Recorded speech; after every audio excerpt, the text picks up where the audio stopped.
Good afternoon, everybody. My name is Teresa Castro, and I'm a proud alumna and staff member in UNC's Office of Alumni Relations. Thank you all for joining us today for the Alumni Career Panel, Alumni Working in Sports Careers. Today, we will learn from and connect with fellow UNC Bears working in this industry. Before I introduce you to our panelists, I would like to share a couple housekeeping items. First, this event will be recorded and will be available on demand a week from today on our alumni website. I will post a link in the chat. Two, I invite you to start building your network and reach out to our panelists after the event. I will also post their contact information in the chat towards the end of this virtual event. And three, I will go off screen after introductions and will return towards the end of the event to provide a closing statement. As we highlight the careers of these alumni, I invite students, fellow staff, and faculty to ask questions via the Q&A feature. Now, please help me welcome our panelists. Panelists, please introduce yourself by stating your name, pronouns, title, the organization you work for, your UNC degree, and a little bit about yourself. Tyler, we'll start with you. Hello, everyone. My name is Tyler Bernard. I graduated in 2014 with my bachelor's degree in athletic training. My pronouns are he, him, his, and I currently work as a clinical athletic trainer at Children's Hospital Colorado here in Denver. And a little bit about myself. I absolutely love the sports and athletic training field, the challenges that it provides, and very honored to be part of this panel today. Thank you, Tyler. Shelby, how about we go to you next? Hi, my name is Shelby Herndon. I'm the Director of Marketing and Social Media here at the Western Athletic Conference. My pronouns are she, her, hers. I graduated from UNC with a master's in sport administration in 2018. Like Tyler said, super honored to be here and really cool to be able to give back to one of my alma maters. Fun fact about me, I'm an avid disc golfer, so I really wish it would stop raining in Texas, but that's what I like to do in my free time. Thank you, Shelby. And Camille, would you like to go next? Hi, my name's Camille Lucas. I'm the Assistant Athletic Director at Peru State College. My pronouns are she, her, hers. I graduated with my bachelor's in business administration from UNC in 2022. And then I also graduated with my master's in sports administration in 2024. Like Tyler and Shelby said, super honored to be here and give back to the Bear community. And then a fun fact about me is I'm currently in the process of wedding planning. How fun. And now I will hand it over to Terry, who will be our facilitator this afternoon. Terry. Good afternoon, everyone. My name is Terry Anderson. Pronouns are he, him, his. I graduated from UNC in 2008 with my bachelor's in teaching physical education, and then again in 2010 with my master's in sport administration.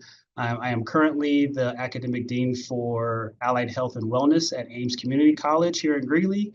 And fun fact about me is I spend just about every evening chasing kiddos around because I have 3 kids under 10 and they are doing all the sports you can imagine. So it's full days at work and then full evenings chasing kiddos. So I'm very glad to be here and be able to kind of moderate this panel of some great colleagues and fellow Bears. So let's go ahead and get jumped right in. So I will start with the first question and we'll start with you, Tyler. How did your UNC experience help you launch into your career and arrive at your current role? Yeah, that's a great question. I started my undergraduate career actually at CSU Pueblo in athletic training, and then met a guy down there that said he was transferring up to UNC to be a part of their athletic training program at UNC. And it's one of the oldest programs in the state. And some very well-known alumni have come through the program. For example, Steve Antonopoulos, who's he's now retired from the athletic training position with the Denver Broncos. But it's a very strong program that it's been developed and offered through UNC. And then just gave me a whole diverse, holistic experience working with all the different sports. And then how I arrived at my current position is one of my classmates got a position at Children's as an athletic trainer. And so kind of through connections have been able to land where I'm at now at Children's Hospital Colorado. Awesome. Shelby, same question. How did your UNC experience help you launch into your career and arrive in your current? Yeah, my UNC experience taught me a lot, kind of getting into athletics, not only from an academic side with obviously the classes that were super helpful and, really prepared me, but also work experience. So I volunteered at UNC's athletic department as a marketing coordinator while I was going through school. That really kind of helped prepare me for like the real world. My boss at the time gave me special responsibility and ownership over a sport. So I was entirely in charge of softball, myself and another coordinator, and that was really helpful and it just really prepared me for where I was going to go next. UNC is actually an affiliate member of the WAC in women's swim and dive. So when I was interviewing for the WAC job, one of the people that worked here was like, "Wow, everything you have on here has some kind of a WAC tie." So kind of interesting what a small world it became, and kind of how UNC brought me to where I am. Awesome. And Camille, how about you? How did your UNC experience help you launch your career and get into your current role? Great question. Like everyone said, I think for me, it really was building connections on campus and with my professors is really what launched me to where I am today. It was nice being in the classroom and having one-on-one connections with professors. I was able to go and talk to them in their office hours, and just that availability, that open door policy that those professors created for me, that made me want to, stay and continue my master's shortly after I graduated with my bachelor's. And then the real world experience, like Shelby said, my professors put us into ticketing sales at UNC, and we got to gain that essential real world experience. I have no connections to where I currently am at from UNC.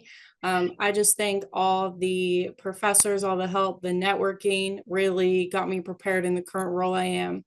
So, yeah. Awesome. Yeah, I mean, I definitely could hear a very common thread about building a network within the sports career. There's so many opportunities within the sports world. I know my journey into a sports career started at UNC. I started as the men's basketball coach and transitioned away from the actual sport of basketball and into marketing and sales for the athletic department.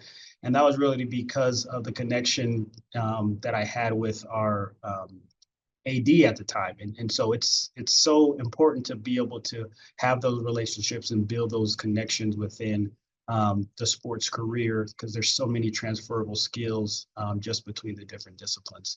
So let's jump into our next question. Sarah, I'll go to you first. What inspired you to pursue a career in sport and wellness? And was there a particular moment or experience that led you to your specific career track? Yeah, I always liked sports growing up. However, I was not a stellar athlete. I was very mid. Like I ran in high school, it was my sport. So when I went to undergrad at Colorado State in Fort Collins, I had full intentions of going into corporate America because I wasn't really sure what I wanted to do. And when you go into business admin, sometimes you're like, well, just go do what everyone else does. But I started volunteering with Colorado State's athletic department. And I really started networking with my bosses and the people I was working with there because I thought it was really fun. That was what drew me to it the most, was that it was fun. So I started asking around about, hey, if I wanted to do as a job like you guys are doing, what do I need to do to make that happen? And the assistant AD told me that I should go get my master's degree. And so that's kind of how UNC entered my world. I knew they had a good program and I wanted to stay close to home. So that kind of is what led me into being in sports, and I'm still here and I still like it. Awesome. Camille, same question. What inspired you to pursue a career in sports and wellness? And was there a particular moment or experience that led you to this specific career path or track? Yeah, for me, I grew up playing softball. My brother played football at CSU, and then have two younger brothers that played football at Air Force. So sports was heavily in my family, and that's all we talked about. It's the world I knew most. Prior to coming to UNC, I attended Northeastern Junior College. So if anyone knows Dalton Connect on the Lakers, he was also a UNC Bear, but we went to college together. But at that role, I was a work study, worked for our assistant athletic director for game day management. And that's really what sparked my interest in, I want to be in sports. I don't want to do corporate America. I want to be around student athletes, and that's what I love. Most student athletes have 4 to 6 years experience. They're going to be in college for this chunk of time. So I'm going to do everything I can to make that part of their time an excellent experience, because that's what I got for my 2 years. And just seeing everyone that's worked in sports close to me, they really give it all to their student athletes. So that's how it got me into the sports world. Awesome. Tyler, how about you? What inspired you to pursue a career in sports and wellness? And was there a particular moment or experience that led you to this specific career track? Yeah, mine's pretty similar to a lot of athletic trainers if you connect with them, but most of them have been involved with sports. I had an ACL injury in high school. My senior year, spent a lot of time with the athletic trainer at the high school, kind of introduced me into athletic training itself. Then went on to get my degree at UNC, and then from there went on to work with various football, cross country, track and field programs, and then learn more about the non-traditional settings, those ones that are outside of the high school, collegiate or professional setting, and introduce more like the pediatric hospital setting. And it's been a fantastic transition. I miss being in the collegiate setting, love the pageantry, the fun, the connections with the athletes. But this setting that I'm in now, it's affording me that same opportunity to establish relationships and connections with both the patients and the parents of those patients that we see in clinic. Awesome. I know one thing that I'm hearing in all of your kind of journeys and experiences is at some point there was some type of kind of work study or some type of volunteer or some type of internship. Did any of you want to speak to how valuable you thought that was of kind of dipping your toe into the industry prior to kind of taking it on as a full career? I'll go. I think for me, I also did an internship at the Air Force Academy this past spring, so a year ago. Don't be afraid to try new things. I think that's what really got me to where I am today, of dipping my toe in the water, and you turn out either you love it, which is great, you know where you want to go, or two, maybe you don't like it and you kind of switch roles. And so I think step by step, taking a little bit further in the pool, taking my toe in and going full-fledged really led me to where I am and loving where I'm at. Awesome. I would echo what Camille said of, finding out that you don't like something is also perfectly okay. Of, how are you going to know, and wouldn't you rather find out about it through, volunteering and being like, what, this really isn't my thing, and that's okay, because it might be something you come back to. When I started at CSU, I was in social media, which I found myself back in now at the WAC, but at the time it was like, I really want to do more like operations and game presentation. So just know that it's totally okay to experiment kind of with your time, because it is, if it's something you want to do as a career and like a livelihood, it's good to know what you like and what you don't like. Awesome.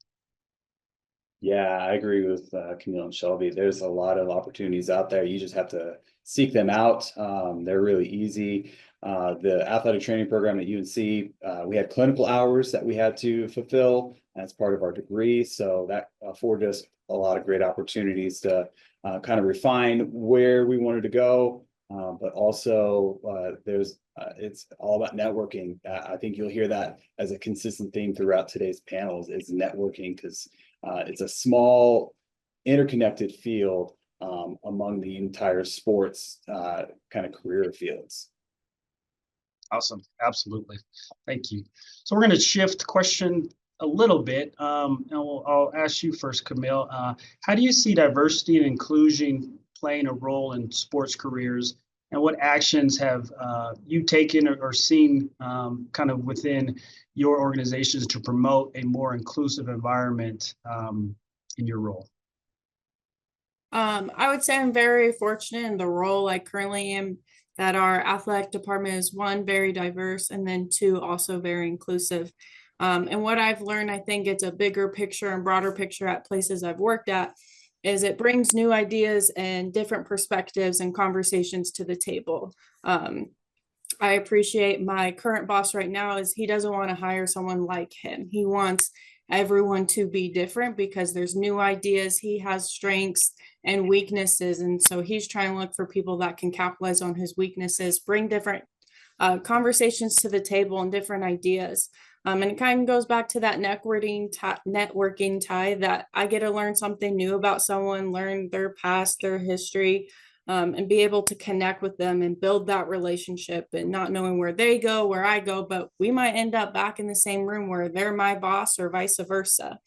And then the second part to your questions, currently in our department, or for me, how we've promoted a more inclusive environment is looking at what the student athletes need, and looking for that relatable piece. Like I said, I'm very proud of our department is each student athlete here has a person that they can relate to, that they look like me, we were raised by me, they know what I've been through, that we have a staff member to be relatable. And it's not like, well, Camille doesn't know how I live because I was from a small country town and she's from a big city. We have people that have been all over the board. Awesome. Absolutely. Tyler, how about the same question? How do you see diversity inclusion playing a role in sports careers, and what actions have you been taken to be able to promote a more inclusive environment? Yeah, definitely. I mean, we're seeing a lot of changes here in the hospital. We have a team of 74 athletic trainers working in various settings in the high school, club, and the clinical setting. So we have a lot of diverse ideas and individuals that are bringing some fantastic ways to progress our program. And for me, like I see patients in clinic, and injuries, they don't discriminate. They don't care if you're male, female, what race, religion you are.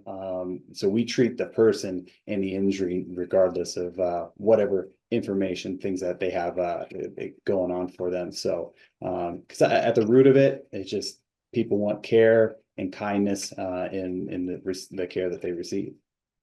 Awesome.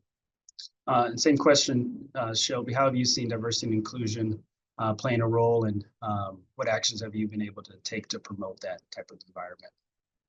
Yeah, for sure. I think diversity and inclusion is huge in the world of sports, particularly in sport admin. I know in some of the schools I've worked in, and at the conference level too, sport admin can sometimes be a very male-dominated field. So super important to get more women and minorities into the sports world to bring new ideas to the table.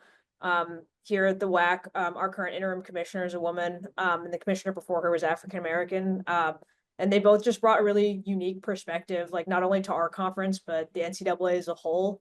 As far as what we're doing at the WAC to help with, spreading more diversity and inclusion, is we really work heavily with our student athlete advisory committee to make sure that we have that representation in all our messaging. Kind of like Camille said, it's hard to relate to people when you feel like they don't know what experiences you've been through.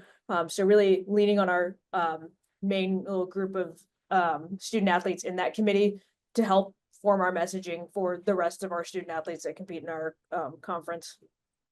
Nope, absolutely. I think it's so interesting, as different than a lot of industries, just the globalization of sports across the entire world. We see so many more athletes coming and going to and from different countries. We see the crossing of so many cultures, and just the appreciation and understanding of those cultures allows us to just gain a different perspective of someone else.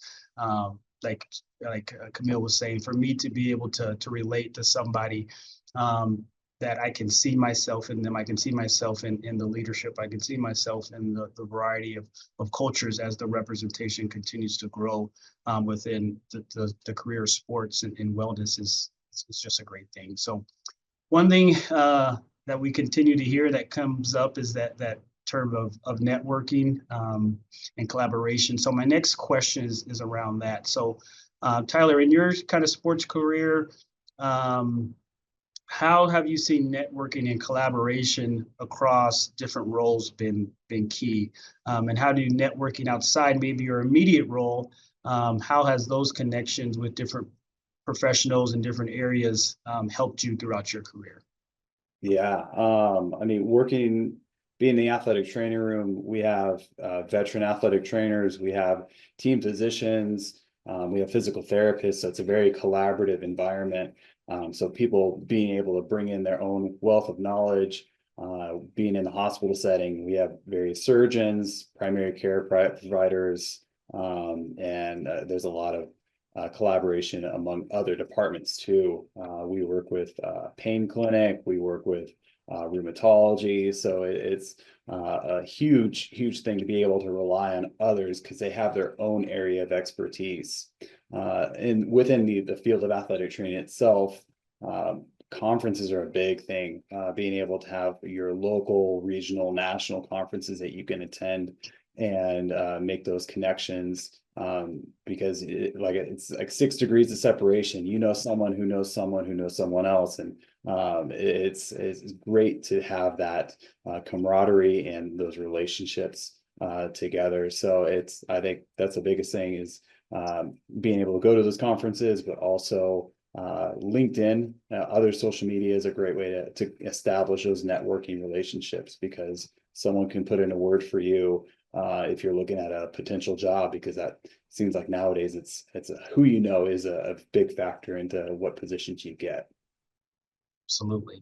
Kind of same question, Shelby. How have you maybe seen collaborating, networking, maybe outside your immediate role with different areas of sports and wellness kind of benefited you and helped you throughout your career? Yeah, for sure. I mean, from just a personal perspective, like I'll use our office as an example. It's super small. We only have like 16 people. So even within like my job here, I interact with a lot of people who don't necessarily fall under like the external relations umbrella, but that impact my job a lot. Championships, business operations, all that.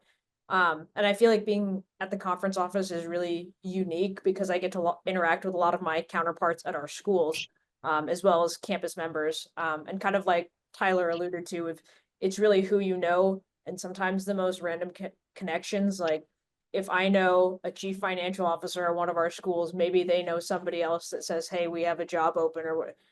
It may be those connections that you don't think about, but that you also don't have to reach terribly far outside your network. You don't know, where that degree of separation is going to come from. So yeah, definitely use your resources. LinkedIn and all social medias are great, but also don't forget to like look within kind of who's close to you. If you have a professor that you really like, you don't know who they might know. So um, just make sure to keep building those bridges. Absolutely. Camille, same question. How have you seen networking kind of outside your role and connecting with people in different areas helped you through your career? I think very similar to Tyler and Shelby is reaching out outside of my department. I work at a very small institution, and I work closely with our accounting department who don't really touch sports, but they might know someone that does, or they might give me a good, resume or whatever it might be. But working with people that just don't work with sports necessarily close to me, because that's who I deal with more than coaches. And then the bigger thing is a lot of my networking fresh out of college came from Dr. Morris, one of my professors.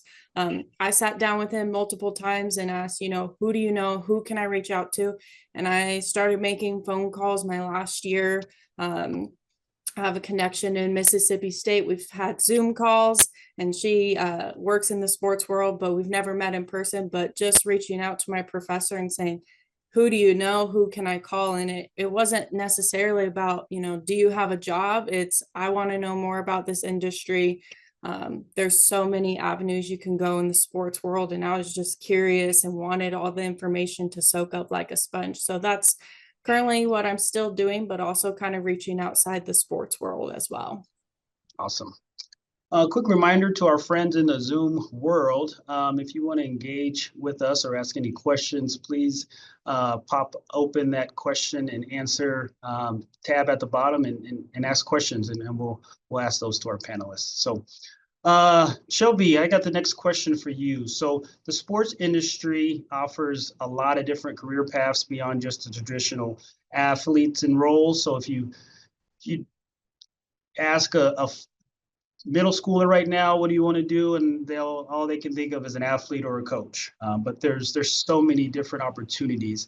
Um, how do you identify and pursue opportunities, and what advice would you give to help others kind of understand that there's so many different opportunities within the sports world out there?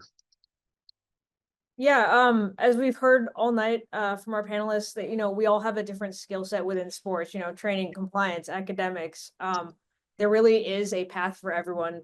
Kind of like I mentioned before, when I was in undergrad, I thought I was just going to go corporate America, but that's because I didn't know that business was a part of sports, or, that the sports has all these different arms of things that you could do if you're interested in. I would say that, the best way to grow new skills is to network, um, like we've talked on all night. But if you're super interested in something that's maybe either not your field or you just want to know more about it, really doing those informative interviews and having some of those, what I call like cold calls, and just reaching out to people of what they want to do. I remember when I was an undergrad, I sent out emails during my spring break of, hey, I just want to shadow you at, XYZ school because I want to know more about what you do and see if I really like this. So, like I said, kind of touched on what we've talked about all night, but the networking is super important to find out what career paths you might be interested in within athletics, because there really is a path for everyone. Awesome. Camille, how do you identify or try to pursue opportunities that would allow you to kind of grow and diversify your career and expand your skills? Similar to what Shelby said, kind of that cold call. That's what I did 9 months ago, because that's when I graduated. I was in very similar shoes. I just started writing emails like, I want to follow you. I want to learn more. I didn't know the internship I did at Air Force Academy. There's a sports camps world that was new, and I just started doing my research. I started looking at school websites, their athletic pages, and I looked at every department. I knew I didn't want to coach, but I looked at their admin department and said, let me do research on what a special events coordinator does for sports. So I say, do that cold calling and absolutely just do your research. Go to a random school's website, whether it's a big school, small school. Look at what job titles there are. There's something out there for everyone that Shelby's alluded to. There really is in sports. Awesome. So Tyler, you mentioned one way that you look to kind of grow your skills, and that's attending conferences. What are maybe some other opportunities, or what is it about conferences that you really find some value in that helps you kind of grow your skills for your discipline? Yeah, definitely. Be able to have new ideas, because the medical field is continually advancing in the different avenues, data research that's being proposed. So those conferences allow that. A lot of the conferences also have hands-on workshops. So for example, point of care ultrasound for musculoskeletal injuries is becoming a big focus, as well as like bracing and DME fitting, leadership skills. There's various kind of little niches that you can find. One of the other ones that I did when I was down in Texas was a dry needling course, so similar to like acupuncture. Just kind of tools in the toolbox that you can pick up on. But the other thing too with athletic training, it's kind of like I alluded to earlier, the traditional settings are your collegiate, high school, professional settings, but athletic training is evolving to more non-traditional settings. So you have those that are working with Boeing and Amazon for their workers to be able to have proper form, injury prevention, as well as working in the hospital setting. So like Shelby and Camille alluded to, is just being able to get those connections and kind of be able to step out to say, hey, I want to be able to learn more things about this career field, and be able to see, like, is this actually something that you'd be interested in, and be able to get that experience.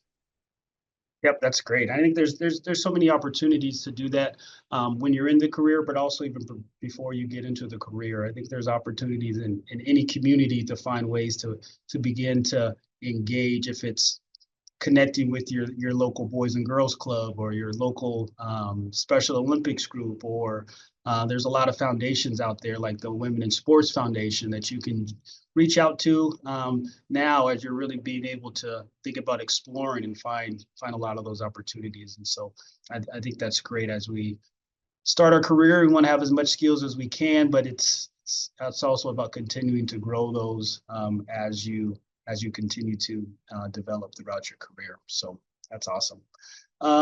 Camille, my next question, we'll start with you. What was one of the biggest challenges you faced early in your career, and how did you overcome it? And then what advice do you have for students on approaching and learning from the challenges that they may face as they begin their careers? I'm still pretty early in my career. Like I said, I just graduated. For me, the hardest challenge that I'm still working through is that first year is extremely tough. And a lot of people told me that, and I was like, nope, I'm tough. I know it. They weren't wrong. It's extremely tough. It's a lot of highs and lows. And it took a mental toll and emotional toll, and it's challenges that I faced. It's not knowing exactly what my job role is and what I'm doing. I didn't have a routine, and kind of getting into that routine. I just got here. I work with compliance heavily. They launched a new software and I had to learn it all by myself. And then I found out I had 2 ineligible players and we played them. And that took a toll on me big time, because I'm like, that's my fault. And so what I really broke down to of knowing that I need to leave stuff at work. So there was multiple factors leading into having 2 eligible kids play, and it wasn't all my fault. And so learning when to take things home to, taking work things home, and when to leave them at work. And I'm still working through that, but it's, setting boundaries is a huge thing for me, turning my phone off at certain times in the night. I mean, sports is all the way around the clock, but knowing, there's times I have to sit down with my family, or turning my emails off. I can't be checking it because I'm not working right now, and really enjoying my personal life. Just the boundaries is what I'm still learning to do, but it's gotten a lot better. And yeah, the first year is really tough, but grind through it, get back on the horse, and it's been great so far. Absolutely. Yeah, it's one of those career paths that you think you know what you're getting into, but you really don't know until you started. So Tyler, same question, kind of what challenges have you faced? What'd you do to overcome them, and what advice would you give to the future students in pursuing this career? Yeah, where to start? I've been in this career field for 10 years now, and even from when I started to now, it's been a ton of great experiences, challenging experiences. But first thing I recall is you're going to experience some difficult personalities. People have different points of view, different kind of backgrounds and experiences themselves. So being able to come in there, wherever those interactions occur, just be able to have kind of a personality and a mindset of peace. Now, you're not trying to bring up any conflict. That's one of the just conflict resolution is a huge thing to work on early on, and have a mentor, like have people around you, 1 or 2 people, or even more if you want, that can pour into you and invest into you. That way you can grow and develop and have that mindset of continually growing. And then for me, I think being able to have that mindset that you're still learning. My program director, the sports medicine director at UNC, when I was there, he had said after we gotten our athletic training license, like, okay, similar to a driver's license, you have permissions now, but you don't know everything. You haven't experienced everything. So being able to be okay with making mistakes, but learning from those mistakes as you grow in your career. Awesome. Thank you. And Shelby, same question. Challenges you've seen, how you overcome them, and any advice for future students? Yeah, I think one of the biggest challenges I faced early on in my career was getting used to the grind.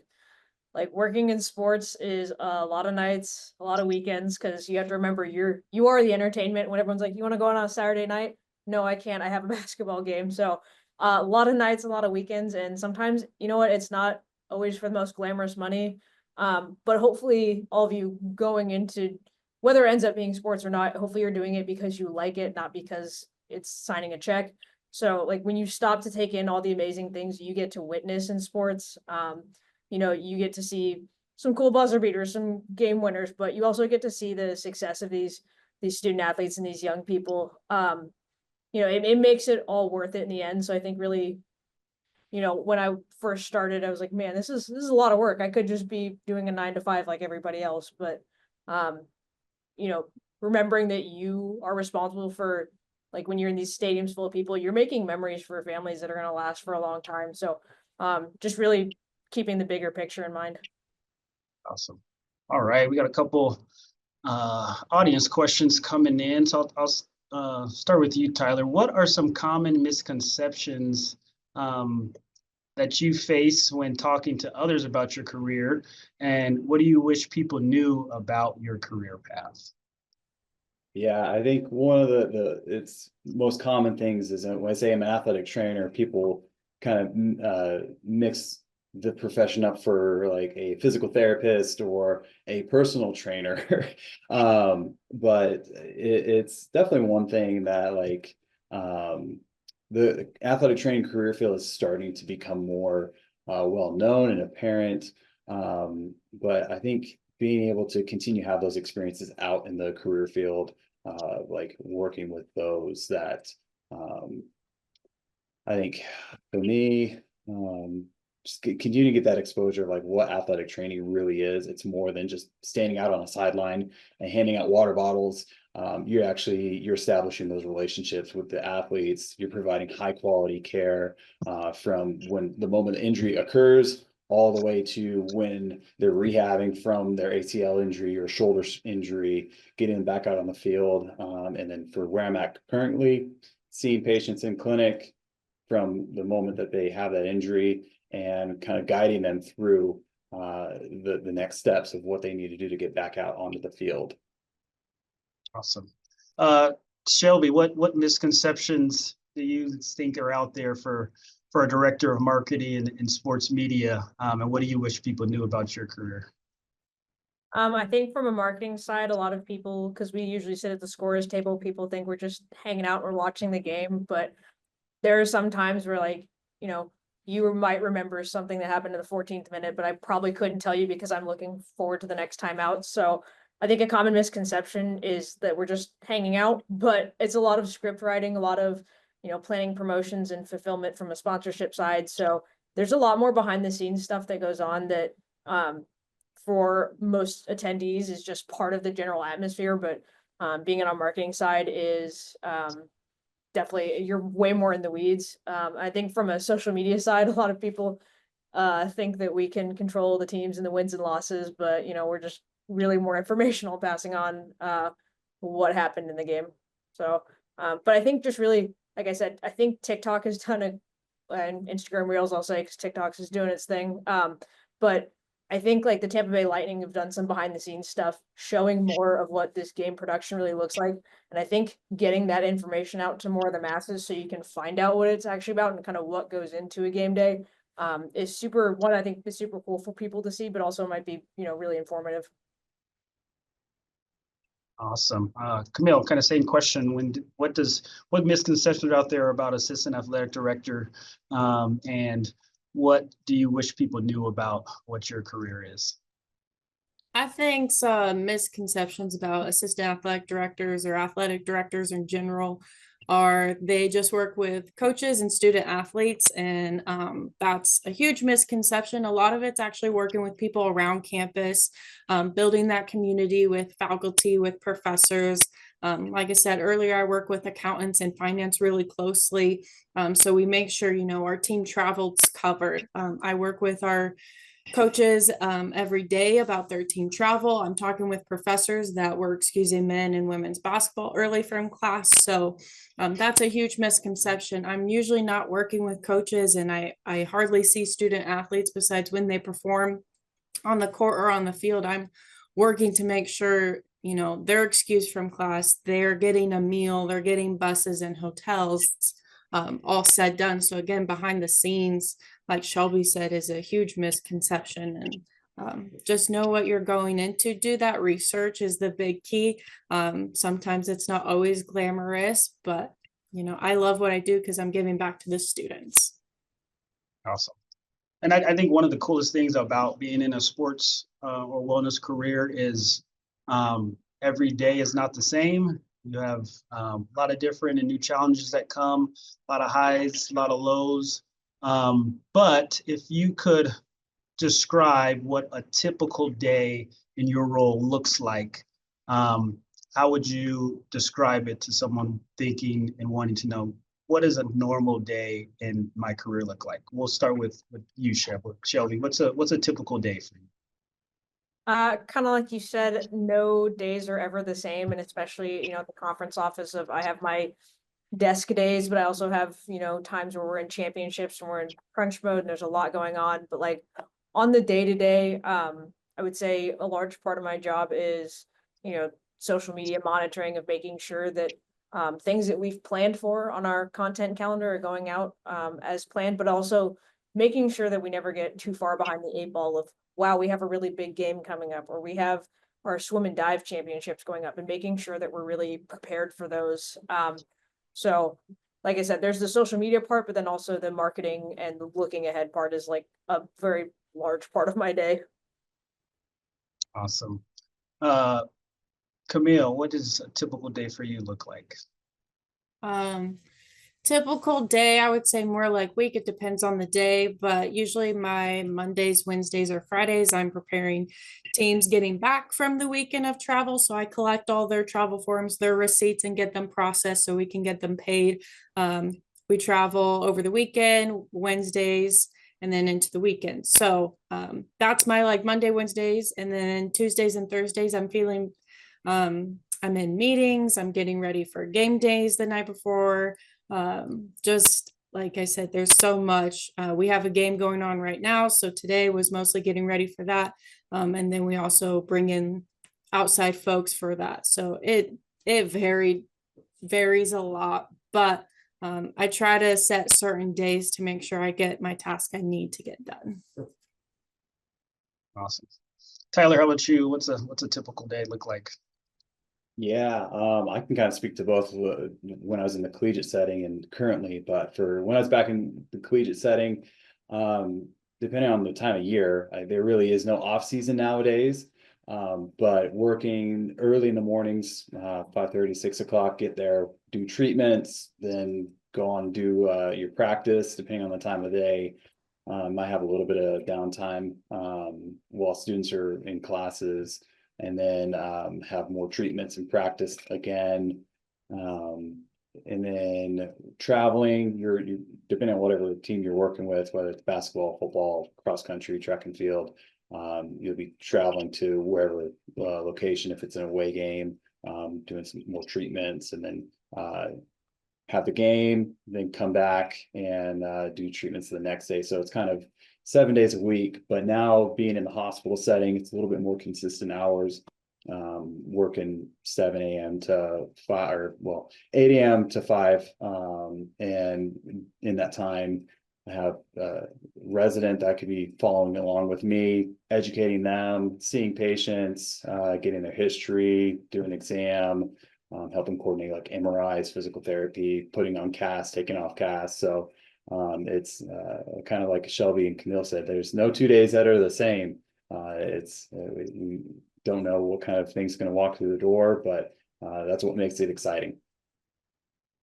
Awesome. All right. Another question from our audience. So we'll start with you, Camille. What resources do you know exist now that you wish you would or could have during your education and your training for your career that you're in? Oh, you might laugh on this one. So I deal a lot with compliance for an NAI school, so the National Association of Intercollegiate Athletics. And I would say reading handbooks was a huge part that I was like, nope, I'll skip it. And I've read that handbook multiple times. So I think just doing those smarts, even with Shelby looking at the wax, each conferences and looking at NCAA versus NAI, like reading those handbooks, that's a lot of research, a lot of pages, but it's very informative of what I have to do to keep our school, from breaking protocol, keeping coaches and athletes eligible. That's one resource or thing I wish I really knew more about. I mean, there's plenty out there. But that would be the big one of just knowing kind of where you're going and the rules and policies they follow. I'm also at a state school, so that's an extra layer with it. And so reading their policies and just knowing where you're going, just do a little more information, read the handbook. As tedious as it is, it has very important policies and procedures you have to follow. Awesome. Tyler, in the world of athletic training, any resources that you didn't have that you wish you did during your education and training? Yeah, well, with athletic training, with any medical field that you're working in, there's kind of requirements of continuing education. So one of the programs that we know is called MedBridge. Had a bunch of like ability to do home exercise programs that also had continuing education content of different courses that focused on various topics within health and wellness and injury prevention. So having that made a huge difference in being able to progress and grow in the career field. I didn't have quite as when I was in my education side, but also like up-to-date textbooks and research articles also have a huge factor in having that most recent treatment strategies and injury recognition. So awesome. Shelby, how about you? Any resources you wish you had during your education or training? I think I got told about NACMA, which is the National Association of Collegiate Marketing Administrators. It's just another conference that's under a bigger umbrella, but that's something that I was told about, but I didn't really take it seriously until a little bit like later in my career, where just that ability to network, not only because there are people in that, but the amount of resources they put out. Like Camille and Tyler talked about, you never think that you're done learning, because there are always more materials to read and more people's brains to pick. So just being able to continue to learn, and I feel like I'm still doing that. Of anytime that you think you've mastered something, there's probably another angle you can look at it. For sure, yeah. All right, here's another one. And Shelby, we'll start with you. This seems like a question a little bit more in the marketing, your world. So we'll go to you first, and then Tyler or Camille, you can chime in. So this question is, I just graduated from UNC with a degree in business marketing. I want to be involved in the cycling industry, working in a marketing role. Currently, the industry itself seems to be hurting a little bit due to COVID. Jobs seem to be rare and quite competitive.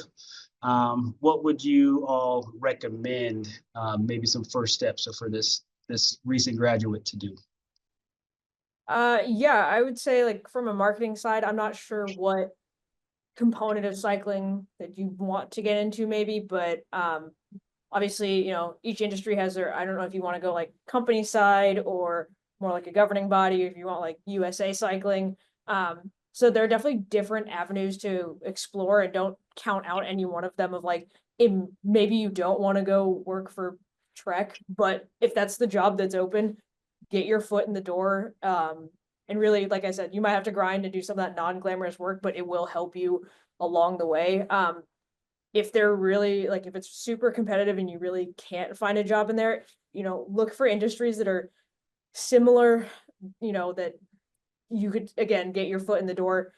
If you do want to do like USA Cycling, is there another, Olympic type of program that you could see if you could work in for a few years, and then, maybe transition over to cycling once kind of they rebuild themselves from this, from COVID. Awesome. Great advice. Camille, Tyler, anything to add on that one? Yeah, I would say I agree with what Shelby had said. Like being okay with not getting a dream job in the start and kind of working your way, grinding your way up to the position that you want.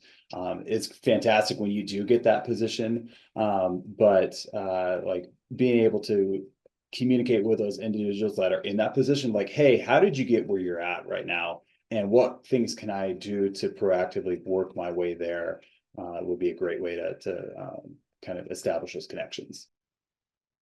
Yeah, I mean, I think that that's great advice. As much as the sports industry is such a great career because you do get to do something that you have a passion for, that you love doing, that it's new every day, it's exciting every day. I think we've heard it's also a grind. I know my first career when I started out, there was 80-hour weeks and 70-hour weeks, and that's just how it starts out. And so you got to be able to put that grind in. So just got to be prepared for it. And sometimes it might not be the exact position that you're looking for. But if you can show that you have the determination, you show that you have the hard work and you can build those connections, you can work to get to where you're hoping to get. So next question, we'll start with you, Tyler. What do you enjoy most about the work that you're doing?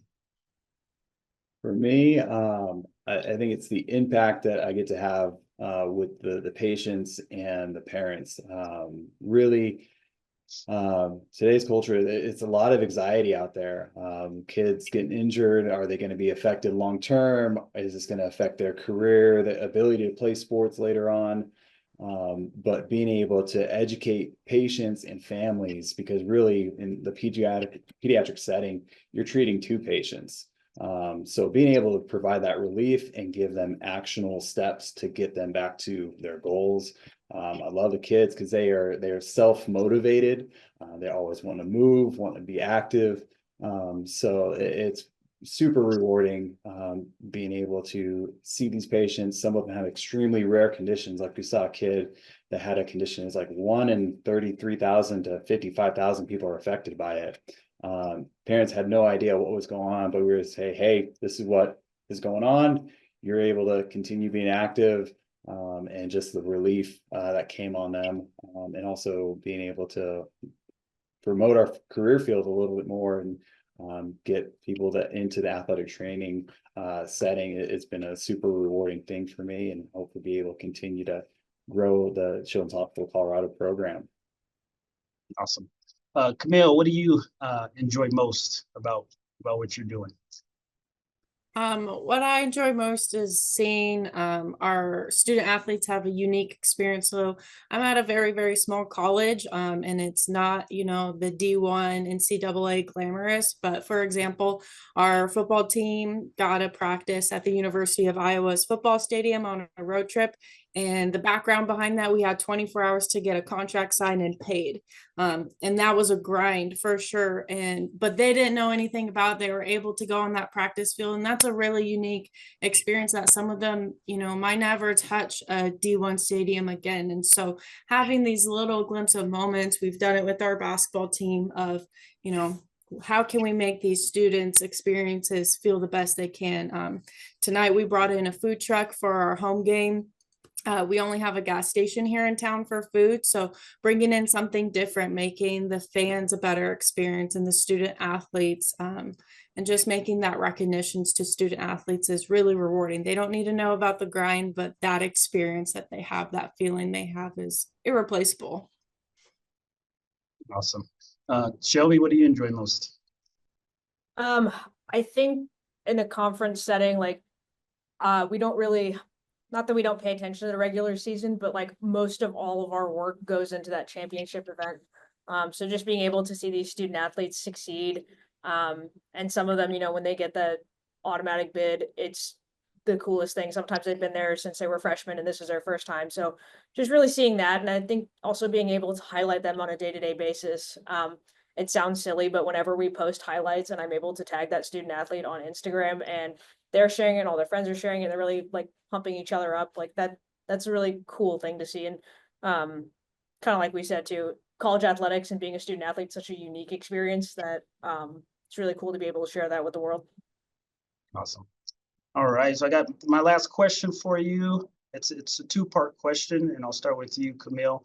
What is your kind of future end goal for your career? Where do you ultimately want to see yourself? And then what final advice do you have for any of our current UNC Bears that are seeking a career field in sports or wellness?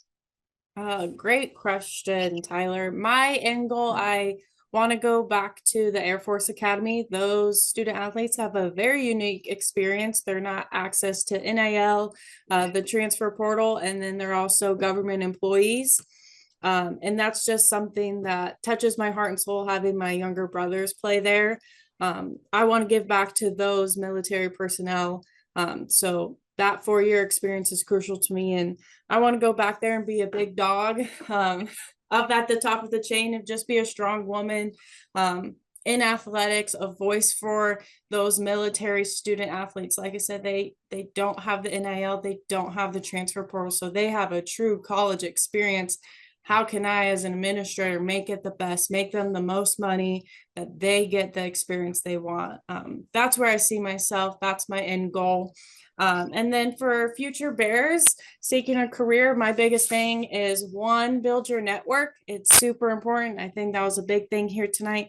And two, don't be afraid to raise your hand and take a risk. I took a risk coming out here to a small town in Nebraska, and I absolutely love it. Don't be afraid to take a risk. I think my end goal has not changed in the past 2 years, but knowing this is where I need to be now, and I'm okay with that. Awesome, thank you. Tyler, what is your kind of end goal, career aspirations, and any advice you have for some current Bears trying to get into the career field? Yeah. For me, I've enjoyed being in the hospital setting, and I think eventually working into a role of leadership within the hospital itself, working alongside other hospital administrators, while also still being in the clinic, is something that I would have aspirations for. And then for future Bears, that kind of working in the career field, I think the biggest thing is have an attitude of continual learning. You're never going to get to the point where you know everything, and that's okay. Have a growth mindset, because as soon as you lose that attitude of growth, I mean, someone else is going to be passing you up. And then also, like Camille said, and Shelby, you heard it multiple times, have a network, find people to interact with, and kind of get your foot in the door with those individuals and establish the relationships, because those ones that you make can end up being lifelong relationships. Awesome, thank you, Tyler, we appreciate it. And Shelby, career goal, aspirations, and any advice for our Bears and trying to get into this field? Yeah, I think I enjoy working at a conference. I don't necessarily know if I want to go back to a campus, but maybe working my way up to assistant or associate commissioner. I kind of like staying in the weeds. And like Camille said, being that voice for student athletes and kind of staying at that level, but being able to provide that representation, I think is really neat. I guess my advice for future Bears, don't count yourself out or sell yourself short. Like, if you want to work in sports, you absolutely can, and there is a path for you, and it will all work itself out in the end. Like I said, take some time, but don't ever think that you can't do it, because you can. So don't sell yourself short. All right, well, thank you guys so much. Future Bears, there you go, you heard it. Build your network, be ready to learn, have that growth mindset, and be ready to grind. Never sell yourself short, and you'll get there. You'll be on this panel in a few years if you just believe in yourself. So thank you all for joining us, and Tyler, Camille, and Shelby, thank you for the conversation tonight. Thank you to all our panelists, our moderator, and to all of you for joining us today. It is always an honor and pleasure to host fellow Bears and hear about their UNC experiences, their unique identities, career paths, and industry insights. Throughout the semester, we will be hosting many more virtual alumni career panels. To learn more, you can visit www.unco.edu/alumni/careers. And before we end, our colleagues over at UNC's Center for Career Readiness will share a little bit of insight into the resources they offer. Hi everyone, thanks Teresa. My name is Jessica Espinosa. I use she, her pronouns. I graduated from UNC in 2016 with my bachelor's degree and 2018 with my master's degree, and I am now a career counselor at UNC Center for Career Readiness. Here at the Center for Career Readiness, we are here to support you with all things career while you are a current student on campus, as well as up to 3 years after graduation. Our office connects UNC Bears to quality on-campus, community, and national employers through the Career Tool Handshake, and hosting on-campus career fairs each semester, which is open to alumni. Students are encouraged to schedule an appointment with our career counseling team for resume and cover letter reviews, job internship and grad school search support, mock interviews, networking tips, and more. We offer drop-in hours as well as job fairs and workshops throughout each semester. Further information on all of this can be found on our website at unco.edu/career, or you're welcome to email us at career.readiness@unco.edu. Thank you. Thank you, Jessica. And if I can have everyone unmute themselves really quickly on a count of 3. Okay, 3, 2, 1. Go Bears! Go Bears! Bears! Have a great evening, everybody. Bye-bye.